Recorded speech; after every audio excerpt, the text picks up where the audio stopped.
제2차 십자군과 살라딘의 이야기입니다. 제1차 십자군에 의해서 동지 중에 이렇게 네 개의 기독교 국가가 생겨납니다. 물론 동쪽에는 셀주크 투르크의 이슬람 세력권이 있었고요. 맨 위쪽부터 보면 에데사 백국이 있고, 그 다음에 안티오크 공국이 있고요. 트리폴리 백국, 그리고 예루살렘 왕국이 있습니다.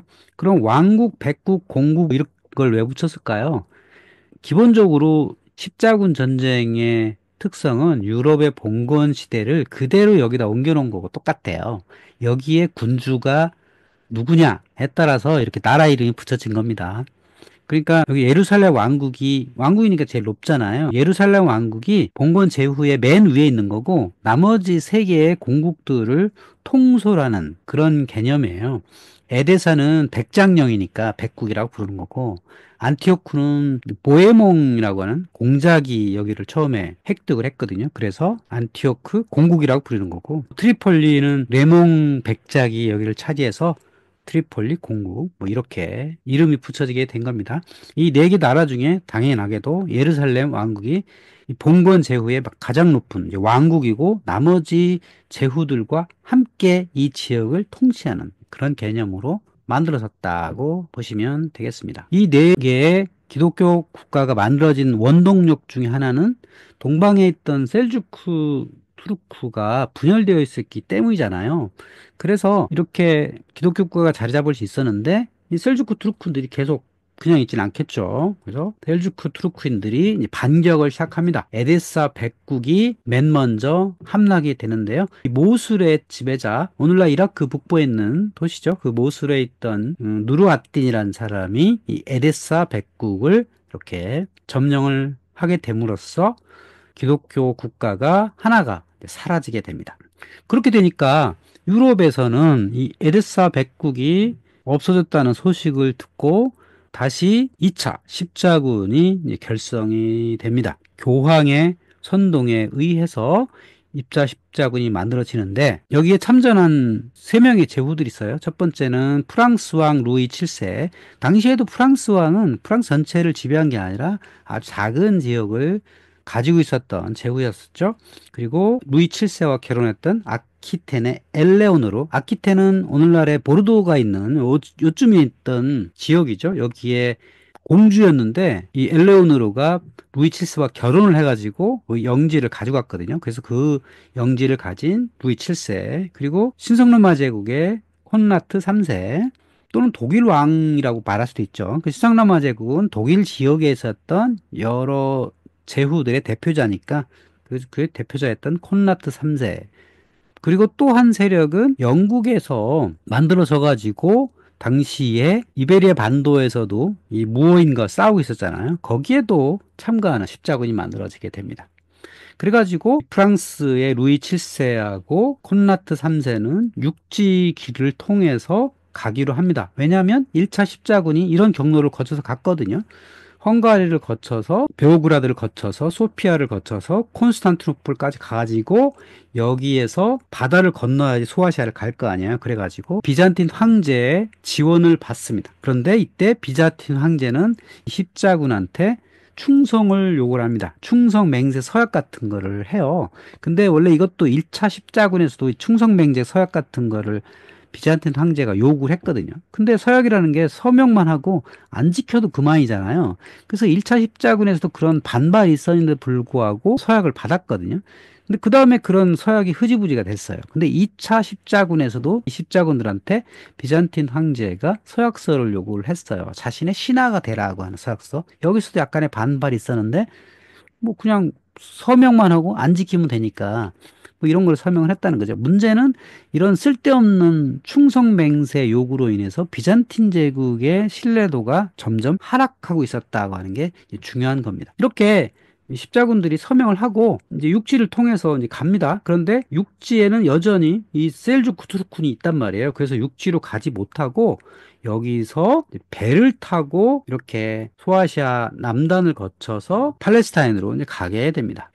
자, 그런데 이때 갔던 루이 7세와 콘라트 3세, 그리고 당시에 예루살렘 왕이었던 보드행 3세가 원래는 에데사 백국을 잃어버렸으니까 거기를 탈환하러 가야 할 거 아니에요. 그렇게 원래 출발했는데 그렇게 가지 않고 당시에 셀주크 투르크의 주요 도시였던 다마스커스를 공략을 하기로 합니다. 여기 중세지 때 그려진 그림인데요. 세 명의 제후들이 이렇게 있죠. 십자군이 이 투구를 쓰고 이 다마스커스라고 하는 당대 최고의 도시를 이렇게 공략을 하기로 합니다. 사실 다마스커스가 명분으로서는 상당히 좋은 거였기 때문에 갑니다. 유럽에서 간 십자군과 예루살렘 왕이 연합을 해가지고 다마스커스를 4일 동안 공략을 했는데 제대로 공성정도 안 해요. 그냥 몇 번의 싸움을 하다가 돌아가게 됩니다. 돌아가게 된 가장 원인 중에 하나는 싸움을 봄철에 해야 되는데 예루살렘 가서 성지 순례를 하고 어쩌고저쩌고 하다가 시간을 다 잃어버리고 7월 말이 돼서야 다마스커스를 공략하기 시작한 거예요. 그러다 보니까 7월 말이 얼마나 더웠겠어요. 여기 사막지대에서. 투구와 갑옷을 입고 싸우다 보니까 아마 상당히 힘들었던 것 같습니다. 그래서 제대로 싸우지도 않고 철수를 하게 됩니다. 그리고 이들은 유럽으로 돌아갑니다. 허무하게 끝난 2차 십자군이었던 겁니다. 소강 상태 30년이 지나갑니다. 그 사이에 새로운 이제 세력이 등장을 하게 되는데 그 등장했을 때 이야기가 영화 킹덤 오브 헤븐이라고 하는 거에 나옵니다. 문둥이왕 보드행 4세가 있습니다. 여기 지금 얼굴에 가면을 쓴 사람이 있죠.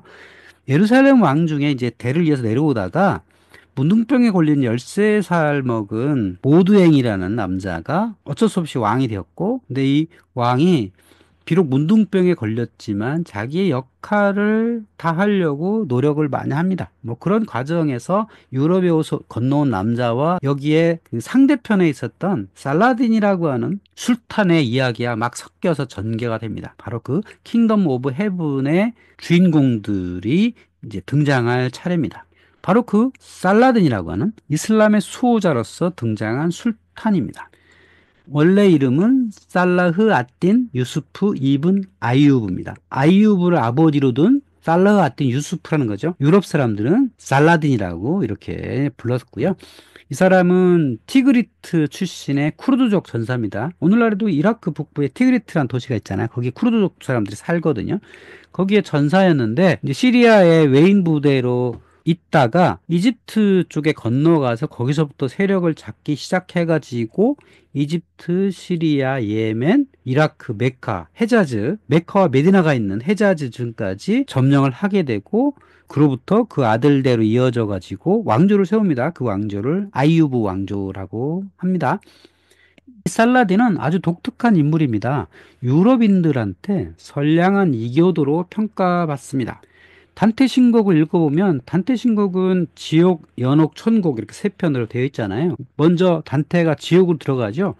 지옥으로 들어갈 때 지옥 입구에 이교도들이 모여 있는 장소가 있어요. 예수 그리스도를 알기 전 사람들, 위대한 사람들이 거기 있단 말이에요. 예를 들면 아리스토텔레스나 플라톤이나 이런 사람들이 있는 장소인데 여기에 살라딘이 있어요. 외롭게 저 구석에 있는 살라딘으로 보았노라라고 단테가 얘기하는 거거든요.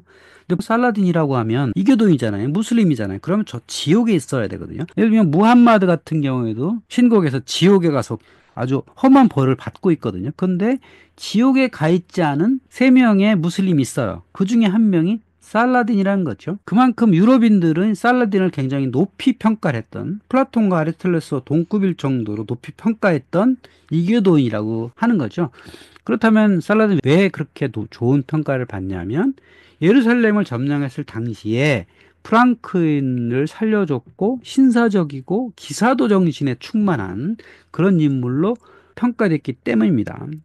당시 1차 십자군이 예루살렘에 가가지고 거기 살던 대부분의 사람들을 죽였거든요. 7만 명의 거주민들을 죽였던 아주 잔악한 일을 했었는데 이 살라딘은 예루살렘을 점령했을 때 거기 있던 사람들을 하나도 죽이지 않았고 심지어 거기 살던 프랑크인들을 떠나게 해줬단 말이죠. 그래서 1차 십자군의 예루살렘 점령 시의 만행과 상당히 비교가 되는 그래서 14세기 이후에 유럽인들한테 굉장히 칭송받게 되는 그런 사람이기도 합니다. 살라딘 이전에 보면 이라크 지역의 모술과 알레포와 시리아의 다마스커스와 이쪽은 당시 바그다드에 있었던 수니파 칼리프의 영역이었어요. 그런 권한이 미치는 영역이었고요. 이집트와 북아프리카 지역은 시아파였던 맘루크가 세웠던 왕조였습니다. 그러니까 이 시아파 왕조와 수니파 왕조가 대립하고 있던 그 경계 지점에 팔레스타인이 있던 겁니다.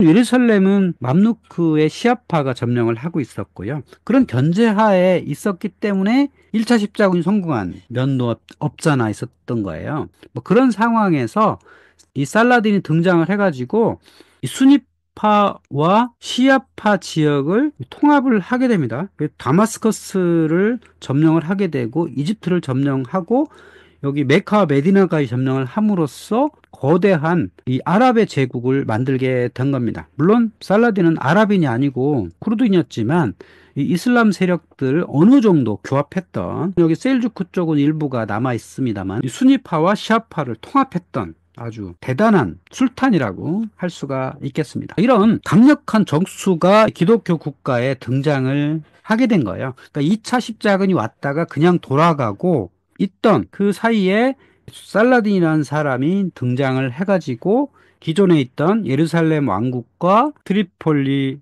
백국과 자녀 세력들과의 대결을 하게 된 겁니다. 그 대결했던 전투가 하틴 전투였던 겁니다.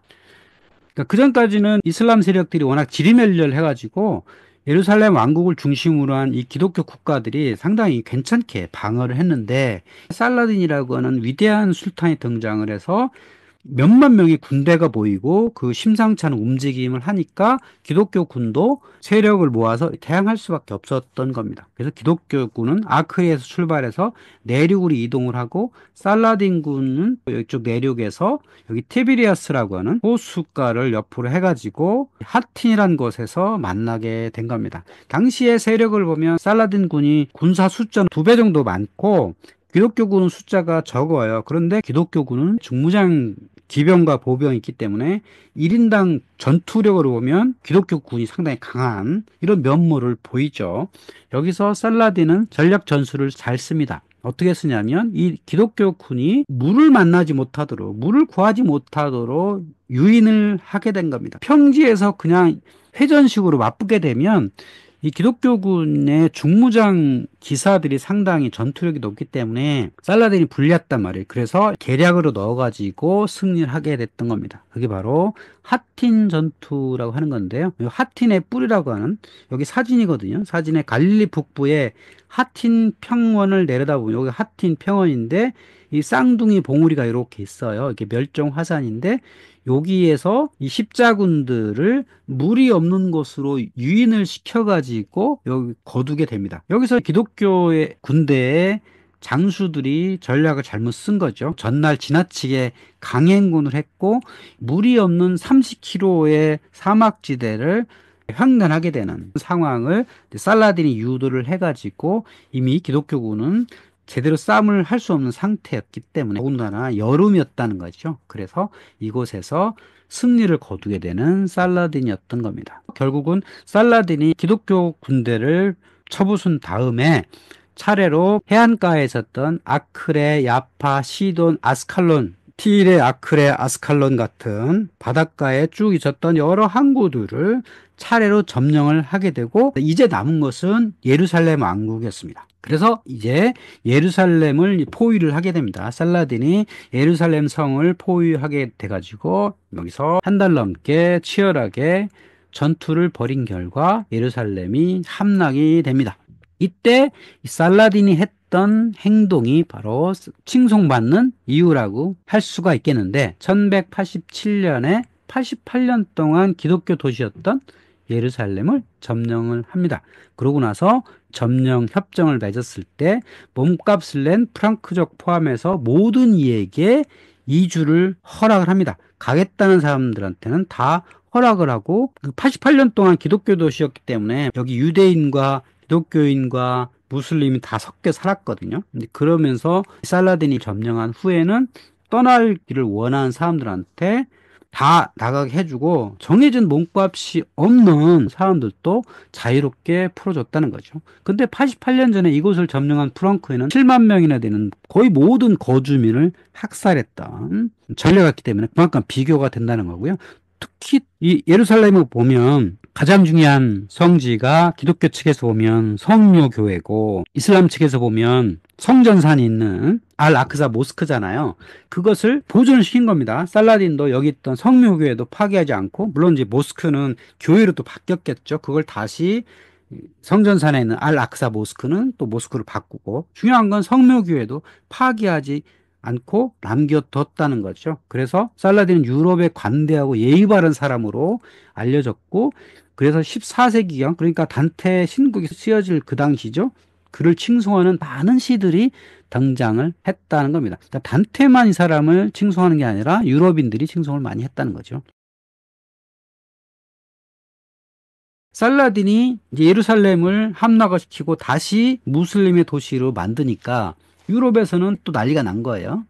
1차 십자군이 확보했던 예루살렘을 잃어버렸으니까 다시 또 십자군을 결성을 해야 된다라고 해서 이제 3차 십자군이 이제 만들어지게 됩니다. 자, 이때 프랑스 왕 필리프 그리고 처음으로 영국에서 또 등장을 하는데요. 사자왕 리처드 1세, 그리고 신성로마 제국의 프리드리 바르바로사 왕들이 등장을 하죠. 목표는 예루살렘 탈환이다. 성지를 무슬림 이교도의 손에서 다시 탈환하겠다는 목표로 3차 십자군이 만들어지게 됩니다. 자, 3차 십자군은 이렇게 진군합니다. 사자왕 리처드는 잉글랜드에 출발해가지고 당시 영국의 영토는 잉글랜드에도 있었지만 프랑스 북부에도 있었죠. 아키텐의 엘레오노르가 사자왕 리처드의 어머니였거든요. 그 엘레오노르가 영국 군주와 결혼했기 때문에 이 아키텐이 영국 땅이 되어 있었던 거예요. 그래서 두 군데 영지가 있었던 겁니다. 사자왕 리처드는 배를 타고 지브롤터 해협을 거쳐서 이렇게 동방으로 가게 되고요. 프랑스 왕도 메질레에서 집결을 해가지고 바닷가까지 와서 배를 타고 이동을 했고 독일 왕은 쾰른에 출발해서 마인츠를 거쳐서 발칸반도를 거쳐가지고 소아시아까지 왔는데 여기 불상사가 납니다. 독일 황제가 소아시아에서 강을 건너다가 1190년에 프리드리 1세가 여기서 익사를 합니다. 황제가 익사를 하니까 여긴 군대를 잠깐 안티오크와 트리폴리 왔다가 그들은 바로 돌아가게 되고요. 프랑스 왕과 사자왕 리처드는 이 레반트의 항구에 상륙을 하게 됩니다. 이 지도를 보시면 녹색은 로마 교황의 힘이 미치는 그 지역이죠. 그리고 항색은 이슬람 권역이죠. 그리고 아나톨리아 반도 동부에는 룸, 셀주크가 불리는 사람들이 있었고 여기 빗금친 곳은 비잔틴 또는 러시아 쪽에 정교 영향권이 이렇게 있었죠. 이 3차 십자군의 가장 중요한 인물은 사자왕 리처드죠. 사자왕 또는 사자 심왕 리처드입니다. 사자의 신장을 가진 왕이다. 그래서 사자 심왕이라고 불렀던 거고요. 그런데 앞에 불상사가 있었죠. 독일 황제는 오다가 물에 빠져 죽었기 때문에 독일군은 돌아갔고 프랑스 왕은 여기서 싸우지도 않고 군대는 남겨두고 이제 돌아갔고요. 그래서 사자 심왕 리처드만 3차 십자군을 이끄는 역할을 하게 됩니다. 이 사자왕은 상당히 전략 전술에 능했던 사람이에요. 그래서 여기서 꽤 역할을 합니다. 항구 도시 야파를 탈환을 하고 예루살렘을 회복하려고 원래 목표가 예루살렘 회복이었으니까 회복을 하려고 애쓰게 됩니다. 여기서 살라딘과의 또 치열한 지략 대결 또는 전투력 대결이 일어나게 되는데요.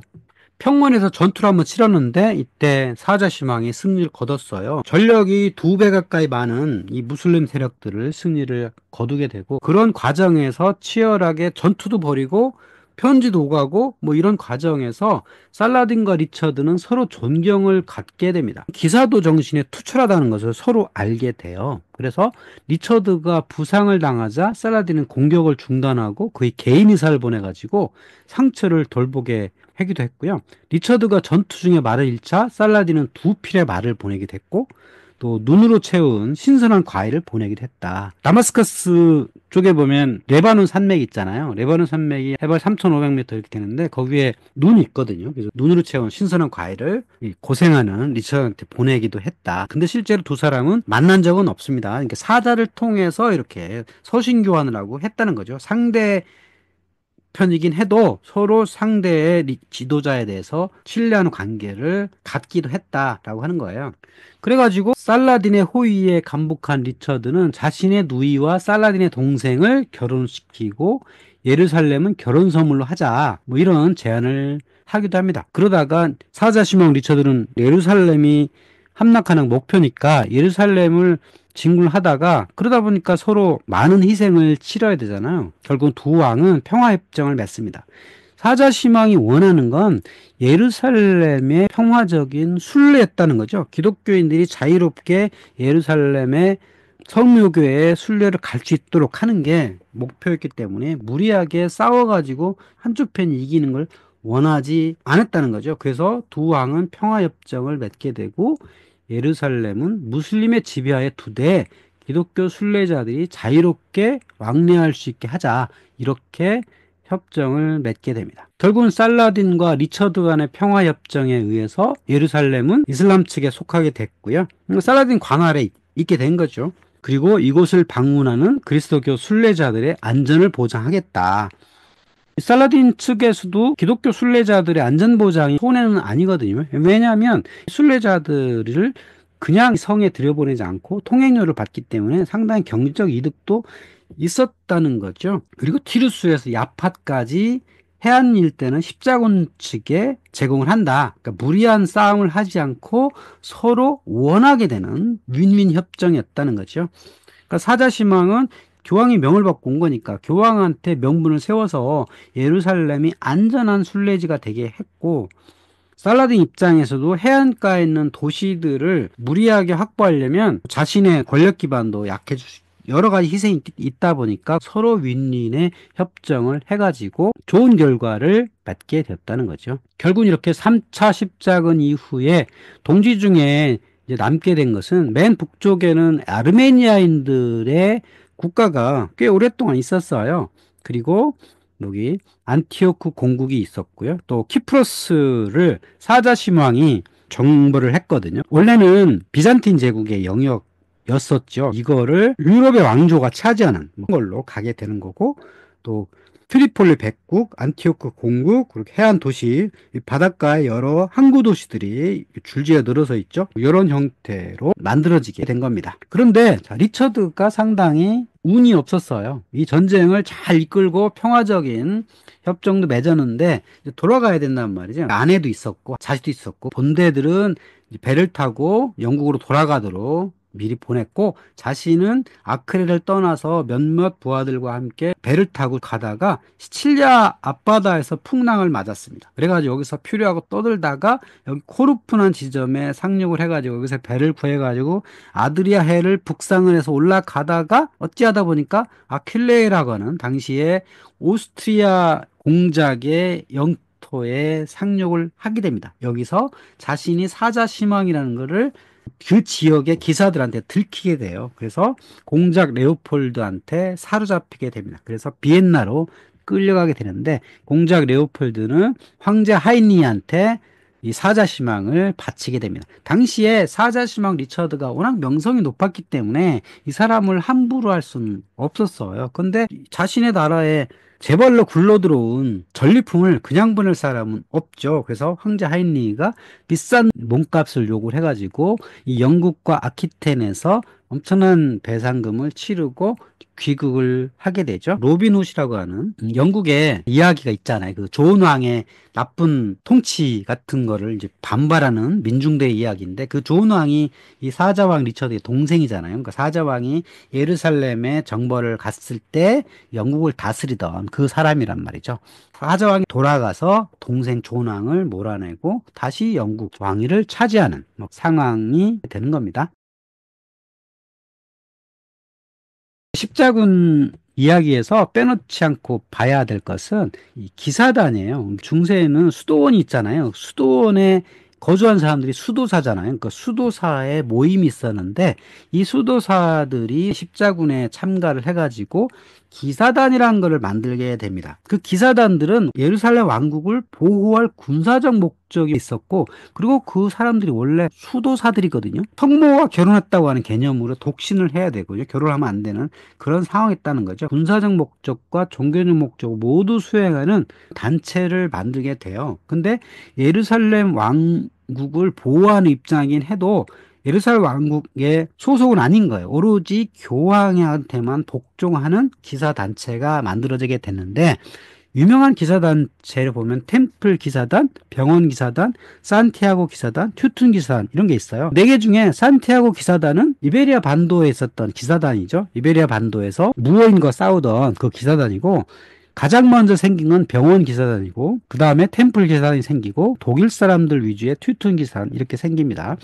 템플 기사단은 프랑스 기사들 중심으로 생겨나게 되는데요. 이 사람들은 1118년 프랑스 출신 기사들이 솔로몬 성전에서 창립을 했어요. 여기 보면 예루살렘 성이 이렇게 있잖아요. 여기에 성전산이 있어요. 템플 오브 모리아 성전 있는 거기에 원래 솔로몬이 성전이 있었다는 그 장소에다가 이 기사단의 본부를 둔 겁니다. 그래서 템플 기사단이 된 거예요. 이 사람들은 붉은 십자가가 그려진 백색 망토를 걸치고 다녔다. 그 템플 기사단의 상징은 붉은 십자가가 그려진 백색 망토였다. 이 사람들은 순례자를 보호하고 이슬람을 막는 전사 역할인 겁니다.